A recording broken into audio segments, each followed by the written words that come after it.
Oui, s'il vous plaît, on va passer de l'autre côté du tracteur New Holland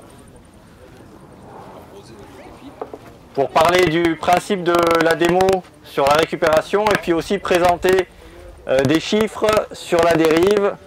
Donc pour que vous ayez en tête des chiffres, des ordres de grandeur en fait sur les quantités qui sont en jeu et les moyens de la réduire. Alors, quelques mots là sur la préparation de la démonstration qui est en cours d'abord. Vous voyez qu'on s'organise pour prendre les débits en fait sur les appareils, tout simplement pour connaître donc la quantité de produits a priori appliqués en 1 minute. Ce qui va se passer, c'est que donc après on va faire passer l'appareil dans les vignes. Vous voyez, c'est des vignes qui sont peu vigoureuses, donc sur lesquelles les panneaux vont pouvoir pleinement jouer leur rôle sur la récupération de produits. Et nous, on ira récupérer ce qui est en fond de panneau, hein, puisqu'on aura débranché donc, le système de recyclage.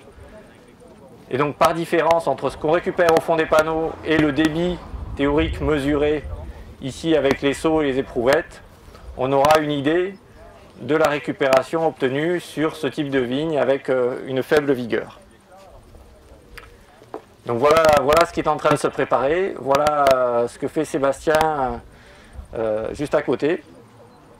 Donc juste avant, on va parler un petit peu donc des chiffres un petit peu en jeu quand on parle de dérive. Ce qu'il faut savoir, c'est qu'en début de végétation, c'est-à-dire pour les premiers traitements, on en met à peu près 70 à 80% en dehors de la cible. C'est-à-dire qu'il y a 70 à 80% du produit que vous appliquez à la vigne qui n'est pas justement sur la vigne, mais qui est par terre ou dans l'atmosphère. Donc gros enjeu en début de végétation.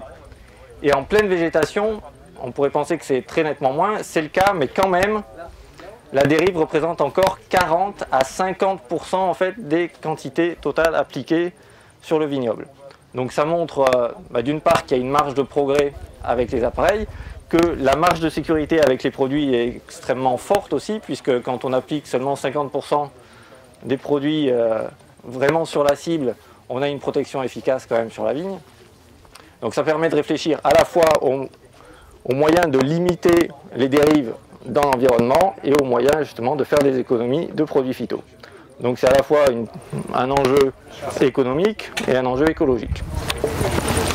Alors les 6 moyens de réduire la dérive avec les appareils, donc ils sont récupérés sur le panneau qui est posé là contre le tracteur. Je vous laisserai lire, et peut-être que vous l'avez déjà lu tout à l'heure quand on tournait autour des matériels. Donc premier point, pas de traitement avec un vent supérieur à 19 km/h, donc ça c'est la base. Deuxième point, maîtrise de la taille des gouttes. Vous verrez l'incidence donc de la taille des gouttes sur la distance de dérive, juste avec un vent latéral de 5 km/h pour une buse qui serait disposée seulement à 30 cm du sol. Et donc on s'aperçoit que pour des gouttes plus fines que 100 microns, en fait, on a potentiellement une dérive qui devient exponentielle et qui va de 15 mètres à plus de 300 mètres en fait, de dérive. Donc si possible, utiliser des matériels de pulvérisation qui permettent de limiter ce phénomène. Troisième point, utiliser donc des buses à injection d'air. Ça permet, avec des panneaux récupérateurs, vous le verrez, d'augmenter significativement les taux de récupération par rapport à l'utilisation des buses classiques. C'est vraiment ce que vous avez vu de manière très visuelle tout à l'heure avec le côté gauche, le côté droit sur les différents appareils. Ensuite, pour limiter la dérive, vous pouvez aussi utiliser les adjuvants. Bon, c'est pas trop le thème d'aujourd'hui, mais ça fait partie des solutions pratiques pour limiter la dérive. Les réglages sont extrêmement importants, on les a évoqués tout à l'heure avec le modèle de PFR, hein, la plaque de fer rouillé, qui permet de bien au moins cibler et d'orienter les diffuseurs par rapport à la cible. Et enfin, utiliser les panneaux. Et donc je vous laisse regarder un petit peu justement sur les quelques graphiques, les quelques illustrations, l'importance que peut avoir l'utilisation des panneaux sur le taux de récupération en début, en cours de végétation, en fin de végétation. Donc ici la mesure des débits, petite manip très simple que vous pouvez reproduire chez vous en début de saison de préférence pour être sûr que vous partez avec des débits homogènes de chaque côté de l'appareil de pulvérisation. Vous voyez, ça ne demande pas grand chose. démonter les buses, donc avoir les tuyaux libérés pour prendre les débits de manière individuelle et avoir un contrôle maximum sur justement l'homogénéité des débits de chaque côté. On mesure le débit bus par bus, donc on est en train de le faire. Je filme le truc. Donc là ils sont en train de mesurer le poids, on mesure pendant 1 minute les débits. Donc on récupère, ah oui aussi on met les petits tuyaux là pour pas s'en mettre partout. Ça permet de récupérer sans se salir. Et on mesure, on va calculer le volume hectare. Le débit, par exemple, on va savoir que l'appareil fait 4 litres par minute. Après, on va vidanger, on va vider les bacs. On va prendre 1 minute, on va pulvériser. On peut vider, ouais. Et après, on va s'arrêter et mesurer le volume qui a été récupéré dans le bac. Et c'est ce que je vous disais tout à l'heure, une simple règle de 3 permet de calculer le taux de récupération. Avec l'appareil LIPCO, ce qu'on a fait, c'est qu'on a mesuré la récupération sur 2 minutes dans chacun des bacs. On l'a divisé par 2 pour faire 1 minute. On a sommé la récupération du bac gauche et droite.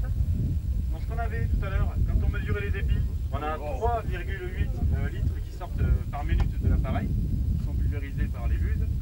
Et on a récupéré 0,88 litres par minute. On a fait le ratio, 0,8 divisé par 3,82, et ça nous fait une récupération de 23%. Voilà, c'était tout ça pour ça. Donc on a 23% de produit qui est récupéré. Et ce qu'on va faire maintenant, c'est mesurer avec l'autre appareil.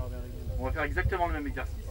Les collègues ont mesuré les débits. Donc on a pour le duc, on a des débits un peu supérieurs liés au fait qu'on travaille à la même pression mais avec un calibre de buse un peu plus important. On est en orange. Donc on a un débit de 5 litres par minute qui nous fait un volume hectare proche de 200 litres hectare. Et on va mesurer pareil en passant à 3 km/h, mais ça peu importe la vitesse, sur 2 minutes la quantité de produit qu'on va récupérer dans les bacs. Et puis comme ça on pourra comparer les deux appareils en termes de récupération, mais sur le même rang. Ça serait intéressant de le faire sur le même rang parce que voilà. Bon, on va faire l'exercice.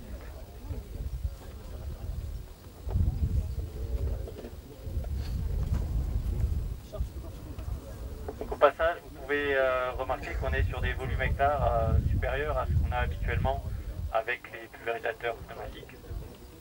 Et donc ça, on pourra en rediscuter à la fois ce midi et peut-être cet après-midi en salle par rapport aux questions de réglage, de volume, de bruit à préparer, parce que ça, c'est des points importants. On travaille avec des volumes plus faibles en pneumatique, mais là, avec ces volumes plus importants et compte tenu du volume qu'on peut espérer récupérer avec les panneaux, il y a un petit calcul à faire, il y a un petit pari en fait sur le taux de récupération envisageable pour préparer le volume de bruit le plus juste.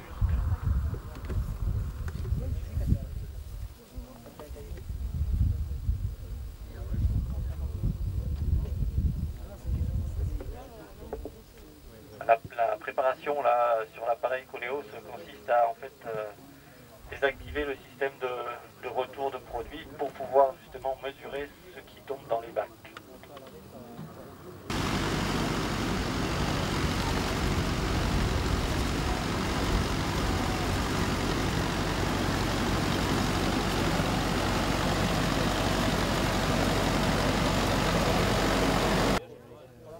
Voilà, c'est la dernière étape avant d'avoir le taux de récupération.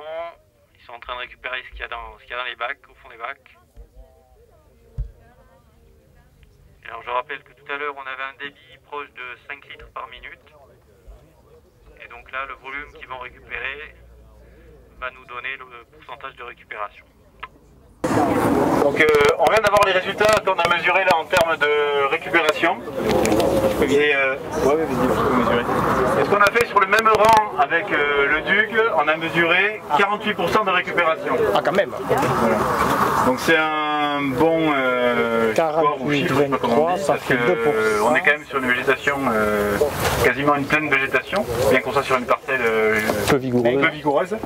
Mais quand même, ça veut dire que là, à ce stade-là, rien que mécaniquement, on a répondu, en appliquant une pleine dose normale, on a répondu aux objectifs du plan Ecophyto sur la parcelle peu vigoureuse, rien qu'en récupérant. Donc ça permet de voir tout le potentiel qu'il y a sur les techniques d'application. Donc voilà, bon, c'est pas la peine d'en dire beaucoup plus. Alors, en gros, 50% de récupération en utilisant en même temps une pleine dose sur la végétation. C'est ça qui est intéressant, c'est qu'on ne réduit pas la dose sur la végétation. Alors, relativise en disant que là, tu avais un volume hectare supérieur quand même par rapport... mais le pourcentage est... Oui, le pourcentage, ouais, mais c'est plus de récupération sur un volume supérieur. Voilà, voilà. C'est énorme. Donc c'est des données très intéressantes et c'est des taux de récupération qu'on n'aurait pas si on passait avec des gouttes très fines parce qu'elles n'ont pas le temps d'arriver sur notre panneau, qu'elles sont déjà évaporées. Et là vous l'avez vu, en plus on est en conditions très chaudes, donc on a déjà un petit peu les particules les plus... Les gouttes elles n'ont pas toutes la même taille, même avec des bus d'injection d'air, il y a des gouttes et il y a un spectre de gouttes là qui est très petit et qui malgré ça on récupère 50%. Et on le voit là, on a une porosité qui est pas du tout, le feuillage est assez poreux, et on voit qu'on a un taux de remplissage de temps de végétation qui est de cet ordre-là.